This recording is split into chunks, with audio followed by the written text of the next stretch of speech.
Assalamualaikum warahmatullahi wabarakatuh. Perkenalkan, nama saya Nurma Sagita dengan nomor NIM 19144200041 dari kelas 4A2 BK 2019. Di sini saya dari kelompok 5 yang mendapatkan materi tentang tes prestasi belajar.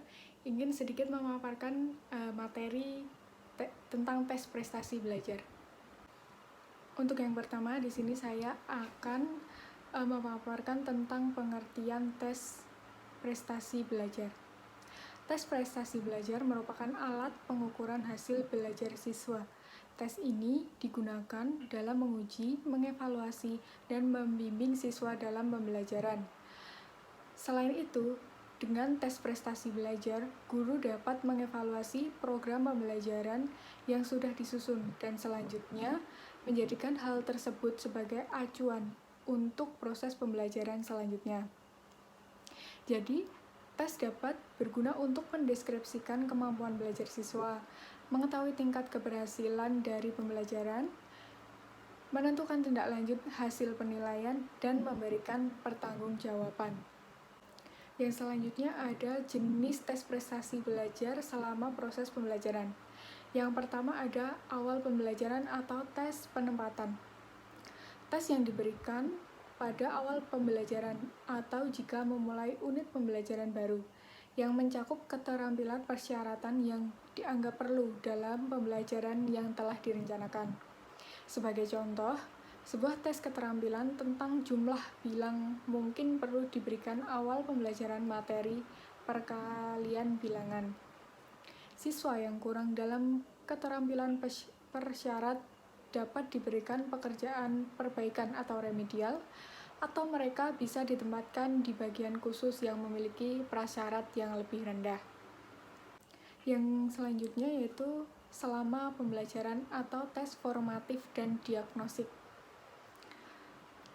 Tes ini dimaksudkan untuk mengukur sejauh mana siswa menguasai pembelajaran yang telah diberikan dan telah berlangsung, yang sifatnya lebih terbatas seperti unit atau bab pelajaran.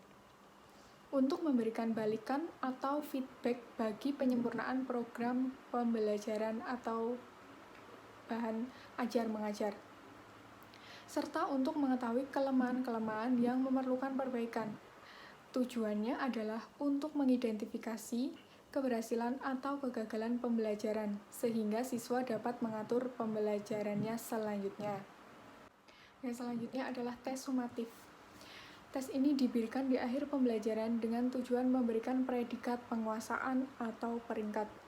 Tes ini memiliki cakupan yang luas dan berusaha mengukur sampel yang representatif dari semua tugas yang termasuk dalam pembelajaran. Yang selanjutnya, peran tes prestasi belajar dalam pembelajaran. Yang pertama, untuk meningkatkan motivasi siswa.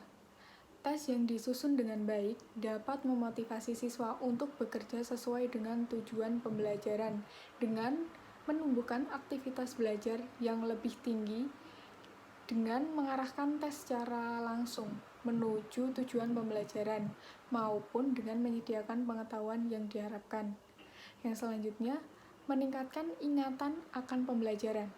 Dengan mengikut sertakan pengukuran terhadap tujuan pembelajaran yang lebih kompleks dalam tes, kita dapat memperkuat skill siswa agar lebih komprehensif dalam aplikasi maupun interpretasi pembelajaran. Kemudian yang ketiga, membantu siswa untuk memahami dirinya. Pengujian berkala dan umpan balik hasil dapat membantu siswa memperoleh wawasan tentang hal yang dapat mereka lakukan dengan baik, kesalahpahaman yang perlu dikoreksi, tingkat keterampilan yang mereka miliki dalam berbagai bidang, dan sejenisnya. Informasi tersebut dapat digunakan untuk merencanakan program studi, untuk memilih pengalaman pendidikan masa depan, dan untuk mengembangkan keterampilan evaluasi diri sendiri. Yang selanjutnya, atau yang keempat, yaitu memberikan umpan balik mengenai efektivitas pembelajaran. Hasil tes tidak hanya mengungkapkan kelemahan belajar siswa, tetapi juga mengungkapkan kesalahan atau kelemahan dalam pembelajaran. Ketika sebagian besar siswa menjawab salah item tes yang sama, hal ini mungkin kesalahan dari siswa juga, tetapi bisa juga kesalahan pada pembelajaran.